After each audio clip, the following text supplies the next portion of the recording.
अंत में क्या होगा? 3 बातों पर ध्यान दो, अकेलापन, अकिंचनता, अवसमर्थता।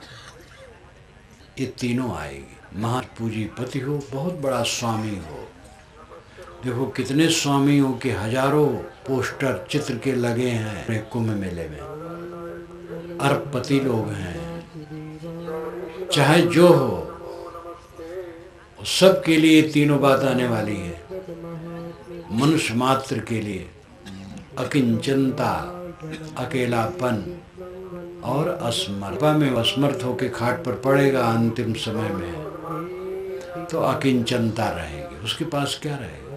वहाँ दवाई वाई रखी रहेगी, पानी रखा रहेगा, कुछ खाने पीने की चीज़ रखी रहेगी, पथ्य, और कुछ नहीं रहेगा। और अकेला रहेगा, नौकर वोकर कहीं बैठा रहेगा, जब पुकारेगा तो आ जाएगा। और असमर्थता रहेगी, उठ नहीं पाएगा, ढिल डुल नहीं पाएगा। तो क्या उसका रहा? जीवन भर विषयों की याद करता रहा, विषयों में डूबा रहा और दुनिया की चीज़ों का ख्याल करता रहा, उसको लेकर के राग द्वेष करता रहा, और फिर अंत में असमर्थता, असहायता, अकिंचनता में मर गया। क्या पाया? ये जीव वासनावश देह में आता है और देह में आकर के इंद्रिय और मन के झरोखे से दुनिया को देखता है, और देख देख करके रीझता है और खींचता है, और उनकी वासना बनाता है, और वासना के अधीन हो करके पीड़ित रहता है। यही फायदा होता है, और तो कुछ नहीं दिखता है। इसमें जो जवान बैठे हैं वो तो भ्रम में हो सकते हैं, क्योंकि अभी जवानी है, जवानी में दैहिक मिलन की कामना होती है, युवक को युवती से, युवती को युवक से। ये वासनात्मक है, और दुनिया को अभी उसने देखा नहीं है, ठोकर। जवान भ्रम में रह सकता है, बूढ़े तो समझ सकते हैं क्या मिला आज तक। चाटे खाते खाते हम लोगों के बाल पके हैं, यहाँ क्या मिला है? मरते समय तक क्या मिलने वाला है? ये प्रकृति का परिवर्तन का प्रवाह, इसी में रीझ खींच करके हम दुखी होते हैं और मर जाते हैं और कुछ नहीं मिलता। राम बिना नर हुई हैं कैसा, बाट माज गोबरौरा जैसा। कहीं कबीर पाछे पछतई हो, या घर से जब वह घर चाहिए। राम, आत्मा राम के बोध बिना गोबरौला कीड़ बनाता है और पीछे से ढकेलता हुआ उसको चलता है। पता नहीं उनका पार्सल कहाँ जाएगा। बीच में जानवर का पैर लगा तो भन्न दे उड़ करके दूसरी तरफ चला, दूसरा बनाए। यही दशा जीव करता है। ये मिट्टी का, टट्टी पेशाब की पुतली का गोला शरीर जीव बनाता है और इसी को ढनढनाता है, खींचता है। खींचते खींचते अपने को योग्य मानता है, विद्वान, धनी, नेता, महात्मा, स्वामी, पता नहीं क्या क्या मानता है। और इसको खींचते खींचते एक जगह काल का ठोकर लगा, छूट गया और मर गया। शरीर छोड़ के भन्न दे उड़ गया। फिर दूसरी गोली बनाता है। क्या पाता है? इस तथ्य को जो समझता है प्रकृति से उदास हो जाता है। ये प्रकृति का बनाया निर्मित मोह माया का प्रपंच, इससे उदास हो जाता है, अनासक्त हो जाता है और अपने में लौट आता है। समझ जाए जब अपना स्वरूप, मेरा स्वरूप शुद्ध बुद्ध निर्मल है, मेरे में जड़ जगत नहीं है, विकार नहीं है, मैं शुद्ध निर्मल हूँ। इस बोध भाव को जो समझ जाता है, बाहर से उदास हो करके अपने आप में शांत हो जाता है कछु रहानी गहानी की बाता, ये रहनी गहनी की बात है, बकबक करने की बात नहीं। बहुत राम राम भगवान भगवान कहो, ब्रह्म ब्रह्म कहो तो क्या होगा। स्वामी शंकराचार्य ने भी कहा है विवेक चूड़ामणि में कि ब्रह्म ब्रह्म कहने से कोई ब्रह्मलीन हो जाता है। निर्विकल्प समाधि साधो, निर्विकल्प समाधि, संकल्प शून्य अवस्था में पहुंचो। आप जब सोते हैं तो संकल्प शून्य हो जाते हैं। जब स्मृतियां ठंडी होने लगती हैं तब आपको नींद आती है, और जब तक आप याद करेंगे नींद नहीं आएगी। स्मृतियां गिरने लगी तो नींद आने लगी, और सारी स्मृतियां लुप्त हो गई तो पूरी नींद आ गई। इसको कहते हैं सुषुप्ति। सुषुप्ति का अर्थ होता है अपने को पाना। स्व अपीत सुषुप्ति, स्वनाम खुद, अपीत नाम पाना। अपने को पाना सुषुप्ति। इसलिए सुषुप्ति में कोई क्लेश नहीं रहता है, क्योंकि आत्मा अपने को पा जाता है। लेकिन बोध नहीं है। जैसे किसी के कमरे में अतुल खजाना गड़ा है और उसी पर वो चलता फिरता है, लेकिन जानता नहीं है और बड़ी दरिद्रता में काटता है जीवन। तैसे ये जीव सुषुप्त में जाकर के अपने अतुल खजाना पर पहुंच जाता है, क्योंकि स्वापीत हो जाता है। आत्मा मात्र रह जाता है और कुछ नहीं रह जाता है। लेकिन अजानकार है। जैसे नींद खुली फिर दुख शुरू होता है, जैसे नींद खुली फिर दुख शुरू, क्योंकि बोध नहीं रहा। अवस्था जन्य सुषुप्ति है, बोध जन्य सुषुप्ति नहीं है। बोध सहित जिसको सुषुप्ति हो गई वो सदैव कल्याण है। जागते जागते सोता है, हंसता है, बोलता है, काम करता है, खाता है, पीता है, लेकिन सोता है। शेते सुखम कस्तु, सुख से कौन सोता है? समाधि निष्ठ है, जो समाधि निष्ठ है। एक समाधि होती है संकल्प शून्य हो जाना, एक समाधि होती है विकार शून्य हो जाना। जब संकल्प शून्य साधक हो गया तो विकार तो खत्म है, वहाँ विकार कहाँ रहेगा। लेकिन दूसरी समाधि है जो संकल्प तो करता है, खाता पीता काम धंधा करता, हंसता बोलता है, लेकिन विकार विहीन है। कोई मन में विकार नहीं, निर्मल मन, निर्ग्रंथ मन, कॉम्प्लेक्स फ्री मन। ये सच्ची समाधि है। संतों सहज समाधि भली में जो साहब ने वर्णन किया है वो व्यावहारिक सहज समाधि है। आँख न मोदो, कान न रोधो, काया कष्ट न धारो, खुले नयन हंसियस पहचानो, सुंदर रूप निहारो, जहाँ डोलो परिक्रमा। तो ये व्यावहारिक सहज समाधि है।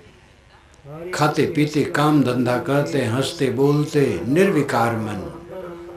झूठे संसार में किस बात को लेकर के हम मन में गांठ रखें, जहाँ सब कुछ नष्ट है, कुछ रहेगा नहीं। जो हमारे लिए वैर करते हैं और प्रेम करते, वो दोनों नहीं रहेंगे, और हमारा शरीर भी नहीं रहेगा।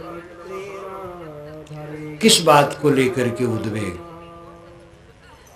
जो बोध में सदैव जीता है वो जागते जागते समाधि में है। सुषुप्ति, अपने को पाना, ये उपनिषद की परिभाषा है सुषुप्ति की। स्व अपीति सुषुप्ति, अपने को पाना सुषुप्ति। सदगुरु कबीर ने जीवत मृतक कहा है। मरते मरते जग मुआ, मोए न जाना कोय, ऐसा होए के ना मुआ बहुर न मरना होए। मरते मरते सारा संसार मरता है, लेकिन लोग मरना नहीं जानते। मरना ऐसा होना चाहिए जिससे फिर मरना ना हो। शरीर तो सबका मरता है, जिसका मन मर गया वो अमृत हो गया। मन का मर जाना ही अमृतत्व की प्राप्ति है। अहंता ममता का मर जाना ही अमरता की प्राप्ति है।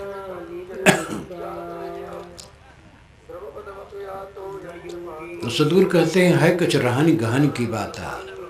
समझ लो और रहनी गहनी में रहो। रहनी पवित्र आचरण, मन की शांति, गहनी ग्रहण करना, उस दशा में टिकना है। कुछ रहनी गहन की बात है। ये केवल बात की बात नहीं है, बात तो केवल संकेत है। गुरु बताता है जो मैं हूँ वही तू है और तेरे अलावा तुझको कुछ पाना नहीं। जहाँ समझ नहीं है वहाँ भगवान के लिए लोग बहुत परेशान हैं, कब भगवान मिलेंगे। वैसे बहुत परेशान वाले भी बहुत कम हैं, लेकिन जो सच्चे दिल के हैं वो चाहते हैं कि भगवान कब मिलेगा। लेकिन जिसको बोध हो गया है उसको भटकना नहीं, क्योंकि भगवान बिछुड़ा ही नहीं है, परमात्मा बिछुड़ा ही नहीं है। मिलने की बात नहीं है, समझने की बात है और ठहरने की बात है। समझ जाओ और रुक जाओ। बाहर की मंजिल चल के मिलती है, भीतर की मंजिल रुक के मिलती है। दौड़ दौड़ दौड़िया जहाँ तक मन की दौड़, दौड़ थका मन थिर भया, बस तो ठौर की ठौर है। कुछ रहनी गहनी की बात। बैठा रहे चला पुन जाता, वो बैठा है और चला जा रहा है। जहाज पर बैठा और चला जा रहा है, कार में बैठे हो चले जा रहे हो। साधक अपनी रहनी में बैठा और अपने ब्रह्म धाम, आत्मधाम, स्वरूप धाम, मोक्ष धाम, शांति धाम में चला जा रहा है। चला जाने का मतलब नहीं कि कहीं गति कर रहा है, और रहनी वो चल रही है और अपने आप में तो स्थित है। बात जहाँ कही जाएगी तहाँ द्वैत लगेगा। बात द्वैत पैदा करता है और परमार्थ अद्वैत है। एक अद्वैत है ब्रह्मवादियों का कि जड़ चेतन एक है, वो गड़बड़ है। वे लोग दिन भर चावल और कंकड़ अलग करते हैं और शाम को जब भात बनाना होता है तो दोनों को मिला देते हैं। पारखी संत चावल कंकड़ को अलग करते और भात बनाने के समय केवल चावल बनाते, कंकड़ नहीं। पारखी संतों का निर्णय है कि जड़ चेतन अलग अलग है और वही वैसे है, और एक चेतन दूसरे चेतन से भी अलग है, इसलिए सबका कर्म फल भोग अलग है, सबकी स्थिति अलग है। सब आत्मा एक नहीं। आप लोग सुने होंगे आत्मा एक है। आत्मा एक है का अर्थ है कि आत्मा का गुण एक है। सभी आत्माओं का गुण एक है। जैसे 1000 गायें हों तो हजारों गायों का गोत्र एक है, गौपना एक है, लेकिन व्यक्तित्व गायों का अलग अलग है। तैसे जितने आत्मा हैं सब अलग अलग हैं। सबका आत्मापन, सबकी चेतना, सबका ज्ञान धर्म एक है। भावनात्मक एकता, गुणात्मक एकता, द्रव्यात्मक एकता। एकता के साथ सोचना चाहिए कि कैसी एकता। द्रव्यात्मक एकता जड़ चेतन की एकता नहीं है और सब चेतनों की एकता नहीं है। द्रव्य सब अलग अलग है, जड़ अलग है, चेतन अलग है, और एक चेतन से दूसरा चेतन अलग है, एक जड़ द्रव्य से दूसरा जड़ द्रव्य अलग है। ये सब विवेक से सब साथ समझा जा सकता है, इसलिए द्रव्यात्मक एकता नहीं है। दूसरी बात है भावनात्मक एकता और गुणात्मक एकता। भावनात्मक एकता व्यवहार में है। जैसे हम लोग एक हैं, हम गांव वाले एक हैं, हम समाज वाले एक हैं, तो इसका मतलब नहीं गांव और समाज के लोग जितने हैं सब जम करके एक में थाक हो गए हैं। यानी हम लोगों में एकता है, भावना एक है। एक कोई बोल दे सब तैयार।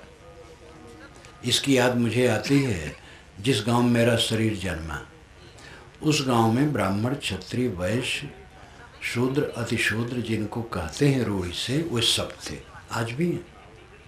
लेकिन वहाँ का संगठन इतना सुंदर था। एक बच्चा किसी का हो, हरिजन का बच्चा हो, बोल दे जोर से, खेत खार में, सिवान में, गांव भर लोग आ जाते थे। इतनी एकता थी। अब ये चुनाव के चक्कर में एकता घटी है। पार्टियां अभी वो भी प्रधानी के लिए खड़े हुए, वो भी खड़े हुए, 2 दल हो गया, तो चुनाव के चक्कर में घटी है। लेकिन जब कभी वो लोग मिलते तो कहते हैं कि साहब अभी भी वो असर है, चुनाव को होने से फर्क थोड़ा पड़ा है, लेकिन जब कोई बात आती है तो सब एक हो जाते हैं। ये भावनात्मक एकता का अनुभव मुझे बचपन में उस गांव में हुआ जहां मेरा शरीर जन्मा। आप लोग भी इसी जगह जानते होंगे, जहां आप जन्मे हो वहां भी ऐसा हो सकता है। ये भावनात्मक एकता है, भावनात्मक एकता, भावात्मक एकता। और गुणात्मक एकता, ये तीसरी बात है। गुण सबका एक, जितने चेतनात्मा हैं सब अलग अलग है, एक नहीं है, लेकिन सबका गुण एक है। गुण क्या है? ज्ञान। मेरा ज्ञान स्वरूप है, आपका ज्ञान स्वरूप है। तो आत्मा एक है का अर्थ है सबका गुण एक है, व्यक्तित्व अलग अलग है। Quantity, quality. क्वालिटी एक है, क्वांटिटी में एक नहीं है, संख्या में एक नहीं है, गुण में एक है। ये व्यवहारिक है, विवेकपूर्वक है, इसमें कुछ कल्पना नहीं करना है। आत्मा निर्मल है, ये बोध ठीक से हो जाए। और जो कुछ मिला है सब झूठ है। कैसा झूठ है? झूठ भी दो प्रकार का होता है। एक झूठ है जो कभी ना हो, और एक झूठ वह है जो अभी हो फिर न रहे। स्वभावा, वेद में उपनिषद में कहा जाता स्वभावा, संस्कृत में ही कहा जाता स्वभावा। स्वनाम कल, कल नहीं रहेगा। स्व कल, कल नहीं रहेगा। स्वभावा। नचिकेता ने जब यमाचार्य से कहा महाराज आत्मा का ज्ञान दीजिए, तो यमाचार्य ने कहा आत्मा बहुत गूढ़ विषय है, इसको न पूछो। मैं तुम्हें सुंदरी स्त्रियां दे दूं, 100 बरस की जिंदगी दे दूं, बाजे गाजे रथ पालकी दे दूं, अश्व दे दूं, राज दे दूं, ये भोग करो और ये न पूछो आत्मा क्या है। तो नचिकेता कुमार था, जवान भी नहीं हुआ था, लेकिन मेधावी था और वैराग्य वृत्ति वाला था। उसने कहा महाराज जो कुछ आपने कहा स्वभावा, स्वनाम कल, अभाव नाम न रहना। कल ये नहीं रहेगा, जवानी हमारी चली जाएगी, स्त्री भी बूढ़ी हो जाएगी, धन बिखर जाएगा, सब खराब हो जाएगा। और विषयों का चिंतन करते हुए कौन विवेकवान जीना चाहेगा? ये आपके छप्पर पर रहे, मुझे नहीं चाहिए, मुझे आत्मा का ज्ञान दीजिए। तब यमाचार्य ने कहा था कि तुम अध्यात्म के सच्चे अधिकारी हो। कसौटी के लिए यमाचार्य ने ये सब कहा था, पहले कस लूं, ये बड़ा आत्मज्ञान की बात पूछता है, मन में वैराग है कि नहीं, विषय भोग चाहता है कि कल्याण चाहता है। तब जब यमाचार्य के सामने नचिकेता ने कहा स्वभावा, ये तो कल नहीं रहेंगे, और जरंत तेजा, हमारे इंद्रियों के तेज को एक विषय वासनाएं जलाएंगी। उसी ने कहा उसी समय कि कौन विवेकवान है जो विषयों का स्मरण करते हुए जीना चाहेगा। इसलिए मुझे ये सब नहीं चाहिए, मुझे आत्मा का ज्ञान दीजिए। तब उन्होंने आत्मा का ज्ञान बहुत बढ़िया दिया है। उसमें कठोपनिषद में इसका वर्णन आया है। उसका एक श्लोक लीजिए। पूर्व एकादश द्वार में जिस्यावक्र चेतसा अनुष्ठान सोचित विमुक्तश्च विमुच्यते। पूर्व एकादश द्वारम, 11 दरवाजों का ये नगर है शरीर। 11 दरवाजा कौन है? 2 आँख, 2 कान, 2 नाक के छेद, ये 6 हो गए। मुख 7, टट्टी पेशाब की जगह ये 9 हो गए। कपाल को हर सिर में एक कोमल कोमल होता है, 10 हो गए। और पेट में नाभि, ये 11 दरवाजा। लेकिन इसमें एक अज अवक्र चेतसा रहता है, अजन्मा है, सरल है और चेतन है। वो आपका स्वरूप है। आप आत्मा हैं, अजर हैं, जन्मे नहीं है, सदा से हैं, और अवक्र हैं, वक्र नहीं है, सरल शुद्ध है, और चेतसा चैतन्य है। अनुष्ठान सोचती, जो इसका अनुष्ठान कर लेता है वो शोक नहीं करता है। जो आत्म अनुसंधान करने लगता है, मैं अजर अमर अखंड शुद्ध बुद्ध निर्मल हूँ, मैं स्त्री नहीं हूँ, पुरुष नहीं हूँ, गृहस्थ विरक्त नहीं हूँ, काला गोरा नहीं हूँ, ब्राह्मण शूद्र नहीं हूँ, हिंदू मुसलमान नहीं हूँ, निर्विकार निर्मल इस प्रकार जो अनुष्ठान आत्मज्ञान का कर लेता है, न सोचत, वो चिंता नहीं करता। किसके लिए चिंता करें? जिसकी जो चिंता जिसके लिए हम करते वो चीज है ही नहीं है। तो स्वभाव जो कल न रहे वो झूठ है। एक झूठ है जो कल न रहे, आज है लेकिन कल न रहे, और एक झूठ है जो कभी न रहे। हाथ में, हाथ की गादी में बाल कभी नहीं है, इसलिए गादी का बाल, हाथ की गादी का बाल सर्वथा झूठ है। आकाश का फूल सर्वथा झूठ है, तीनों काल में नहीं। खरगोश काल में झूठ है, बंध्या का पुत्र तीनों झूठ है। लेकिन हमारा शरीर अभी है, पहले नहीं था, अब आगे भी नहीं, इसलिए ये भी झूठ है। जो अब आगे है भी झूठ है। थोड़ा और ये समझे रहे कि झूठ है, विवेक से काम लेंगे। लेकिन ये झूठ दूसरे ढंग का है। इस झूठ में रह करके एक काम करना पड़ेगा। शरीर झूठ है, नहीं रहेगा, लेकिन जब तक है तब तक खिलाना पिलाना पड़ेगा, इसकी व्यवस्था करनी पड़ेगी, इसी के लिए मेहनत करना पड़ेगा, व्यवस्था करना पड़ेगा। इसलिए व्यवहार अपनी जगह पर कायम रहेगा, लेकिन वो अनासक्त होकर के सब कुछ करेगा। दवाई, भोजन दवाई है। व्यवहार जितना है तौल करके उलझन में न पड़े, आत्मा का कल्याण करे। कितने लोग धन कमाने की चेष्टा में इतना कमाए कि धन में डूब करके रो रो के मरे। मर्यादा नहीं रखे, धन कमाओ गुजर बसर के लिए, डूब के मर गए, क्या फल हुआ?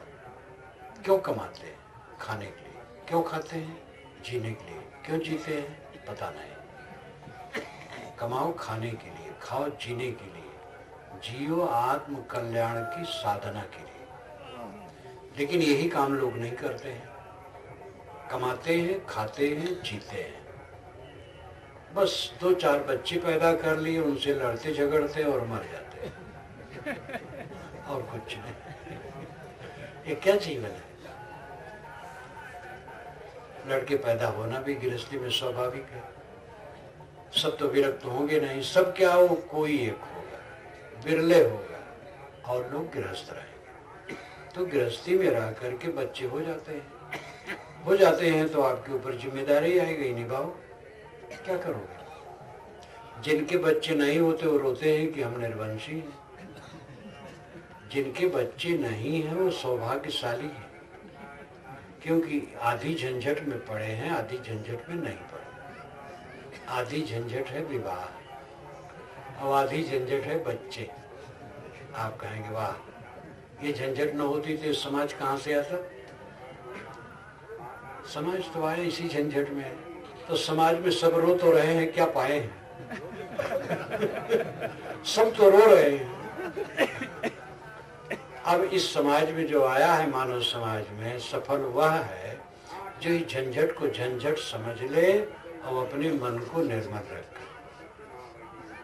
विवाह हुआ, अच्छा हुआ। विवाह न करते तो उपद्रव करते, मर्यादा विहीन काम करते, इसलिए विवाह की अच्छा किए।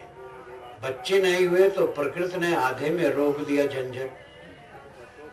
तो आप सुखी रहोगे बच्चों वालों की अपेक्षा। जो गैर बच्चे वाले हैं, बच्चे वालों की अपेक्षा ज्यादा सुखी रह सकते हैं, क्योंकि उनके लिए प्रबंध नहीं करना है, घर द्वार नहीं बनाना है, लड़ाई झगड़ा नहीं करना है, और वह गलत सही करें तो पश्चाताप वो सब नहीं करना है, और निश्चिंत है अपने तन मन धन को सन्मार्ग में लगा के आत्मक कल्याण करें। ये साधु लोग जानबूझ करके वो रास्ता पकड़ लिए हैं। आप लोग अनजान में ही सही साधना करो। जिनके बच्चे नहीं हुए वो बच्चे वालों की अपेक्षा ज्यादा सुखी रह सकते हैं, समझदारी रखें तो। दुखी होने की क्या जरूरत है? लोग कहते हैं जिनके बच्चे नहीं वो निर्वंशी, और निर्वंशी अपराधी है। निर्वंशी का मुख देखना पाप है। महात्मा लोगों को मुख आप क्यों देखते? ये तो महानिर्वंशी है। और वंश वाले के मुख देखना हो तो सुकरी को देखो, 12-12 बच्चे एक बार में जन्मा। और मुर्गी जब अंडे देने लगती तो रोज एक अंडा देती।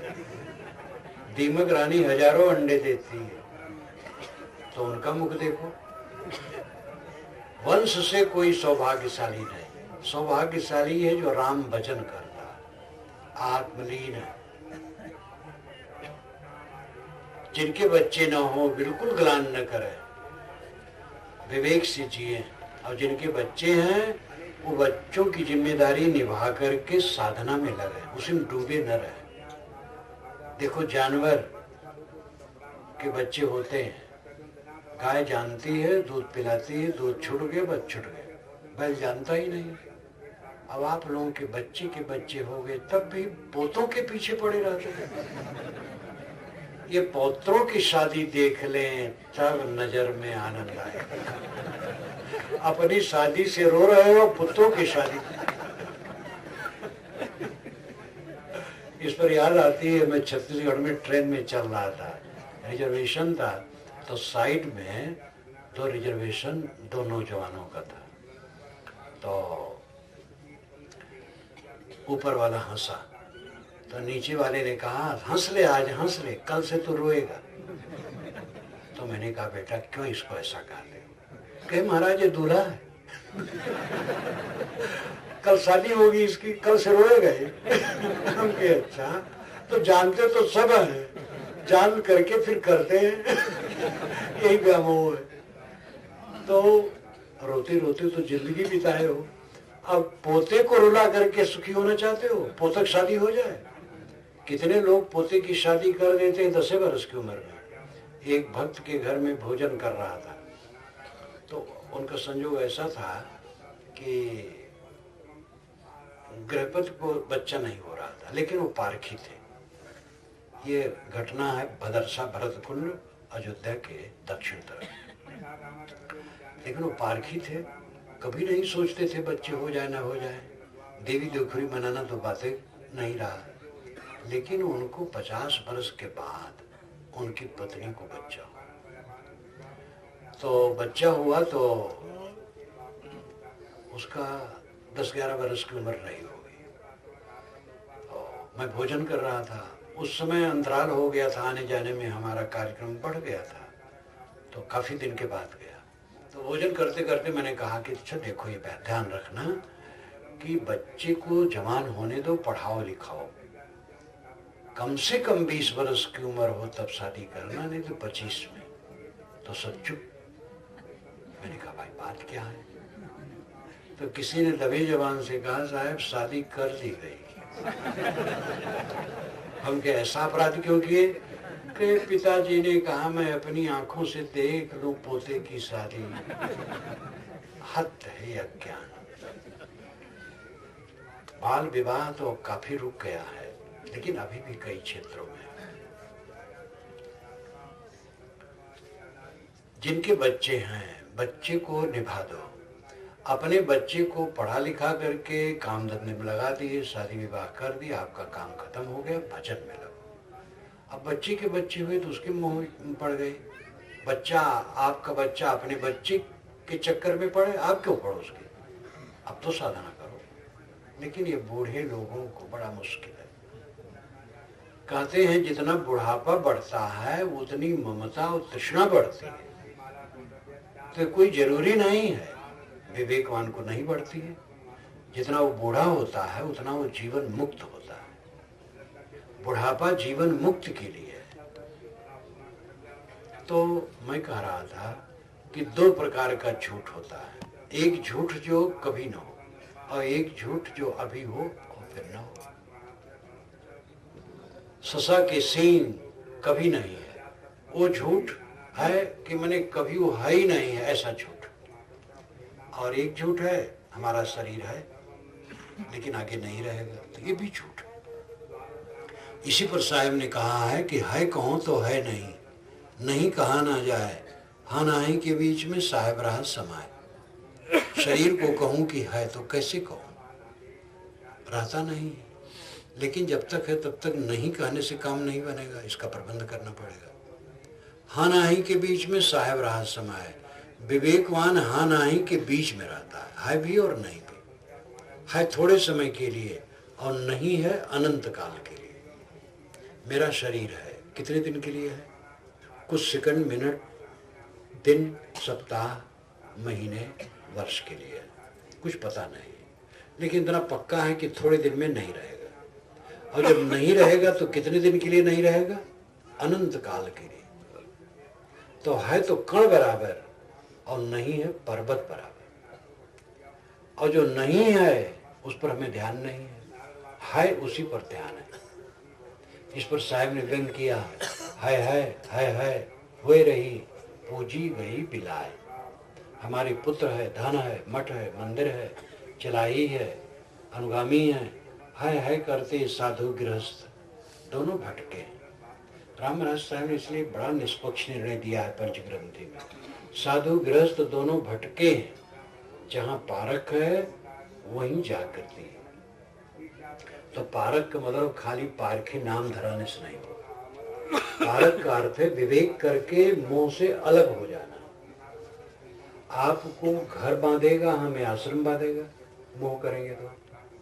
आपको बच्चे का मोह बांधेगा तो हमें चेले का मोह बांधेगा। आपको धन दौलत का मोह बांधेगा तो हमें मान प्रतिष्ठा का मोह बांधेगा। दोनों इसी धरती आकाश के बीच में है, किसी को अहंकार करने की गुंजाइश नहीं है। ये व्यवहार सावधानी से बरतो, आजकल में ये खो जाएगा। साहब कहते हैं कुछ रहनी गहनी की बात है, रहनी कहने की बात है, एक बकबकाने की बात नहीं है। ये खाली जबान से जप करने की बात नहीं है, रहनी में रहने की बात है। जो अपना नहीं उसका मोह छोड़ करके शांत हो जाओ और अपने आत्मा के अलावा कुछ अपना नहीं। आजकल में हमारा शरीर मुर्दा होके जमीन पर पड़ा रहेगा। कुछ लोग रोएंगे, कुछ लोग खुश भी होंगे कि अच्छा हुआ मर गए। दोनों प्रकार का होगा। और फिर दफना उपना करके कुछ दिन में सब फूल फाल जाएंगे। वो दिन रोज निरंतर आ रहा है सामने। ये दृष्टि रखो और मन को निर्मोह करो। हाय कछ रहनी गहनी की बात है। इसके लिए साहब ने एक बहुत मधुर साखी कही, कहा सुनी की है नहीं देखा देखी बात, दुल्हा दुल्हन मिल गए फीकी परी बरात। उनकी तो सब बात ऐसी अद्भुत होती है, हट्टी तोड़ और मोहक, कहते हैं वैराग और बोध से भरी बात। लेकिन कहने का तरीका इतना बढ़िया होता है कि मोहक होता है। उनकी उल्टवासियां समझ में सामान्य को नहीं आती है, लेकिन खींचती बहुत है। लौकी बूढ़े सिर उतराए, लौकी बूढ़ती है और सिर तैरती है, तो लोगों को आश्चर्य होता कैसे तैरती है। तो वह आश्चर्य उत्पन्न कर देते हैं अपनी वाणी में। तो साहब कहते कहाँ सुनी की है नहीं। जो आत्मज्ञान, आत्मस्थित, ब्राह्मी स्थित, स्वरूप स्थित, पारक स्थित, कैवल्य दशा, परमानंद पद की जो बात है वो कहने सुनने की। कहना सुनना तो पड़ता है, क्योंकि निर्देश पाए बिना साधक कैसे चलेगा। लेकिन कहले सुनने में जीवन भर लगा रहे तो काम नहीं बनेगा। कहाँ सुनी की है नहीं, देखा देखी बात। यहाँ देखा देखी का मतलब है साक्षात्कार। देखा देखी आमने सामने हो जाना। साक्षात्कार का अर्थ यही होता है, जिसको रियलाइजेशन इंग्लिश वाले कहते हैं। जीवन में रियलाइजेशन हो जाना चाहिए, प्रत्यक्ष अनुभव। कहा कोई किए नहीं, देखा देखी बात। जब संकल्प शांत हो गए तब आत्मा का असली अनुभव होता है। इसलिए साधक को वहां तक पहुंचना चाहिए, संकल्प शांत अवस्था, सारे संकल्प शांत, तब अपना अनुभव होता है। दुल्हा दुल्हन मिल गए फीकी बरी बारात। दुल्हा दुल्हन बारात जब चलती है तो दूल्हा तो सजता है, लेकिन सब बाराती सजते हैं, क्योंकि जो बारात जाते हैं बंठन के जाते हैं। अगर अपने पास कुर्ता शर्ट ना हो तो मित्रों से मांग लेते हैं ठीक से और खूब बंठन करके दूल्हा, सब दूल्हा बन के जाते हैं। लेकिन होता क्या है, जब गए मंडप में दूल्हा दुल्हन मिल गए और बाराती लोग बेवकूफ होके चले गए कुछ नहीं, सब दुल्हा बने, ठाट सब जमाए, बेवकूफ होके चले आए। दुल्हा दुल्हन मिल गए, फीकी परी बारात। दुल्हा दुल्हन है आत्मा और मनोवृत्ति, मनोवृत्ति दुल्हन है, आत्मा दुल्हा। जिसकी मनोवृत्ति आत्मलीन हो गई वो कृतार्थ हो गया। बारात का मतलब है तत्व प्रकृति, शरीर इंद्रियां उसके लिए फीकी हो गई, निरर्थक हो गई। बात समझ लो, क्या पूछना, न समझ पाओ तब तक टटोलते रहो। साहब की वाणी ऐसी है। तो ये साहब कहते हैं कि है कुछ रहन गहन की बात, बैठा रहे चला को नहीं चाहता। वो बैठा है और चला जा रहा है, आत्मसंतुष्ट है, मोक्ष धाम में चल रहा है। चलना थोड़े है, तो जहाँ है वहीं ब्रह्म है, वहीं परमात्मा है, वहीं कैवल्य दशा है। ब्रह्मपुरी कहीं अलग है, ब्रह्मपुरी अपने आप में ही। तो